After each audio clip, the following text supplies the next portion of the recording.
ไม่มีใครรู้แต่เรารู้ว่าเรานั้นทำเพื่อใคร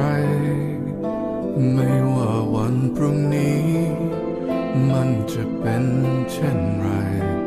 ก็จะไม่เสียใจกับสิ่งที่เราได้ทำฟ้าและดินไม่เห็นไม่เป็นไรไม่ได้หวังให้ใครจดจำแม้อยากเย็นแค่ไหนไม่เคยบ่นสักคำไม่มีใครจดจำแต่เราก็ยังภูมิใจจะปิดทองหลังองค์พระปฏิมาจะยอมรับโชคชะตา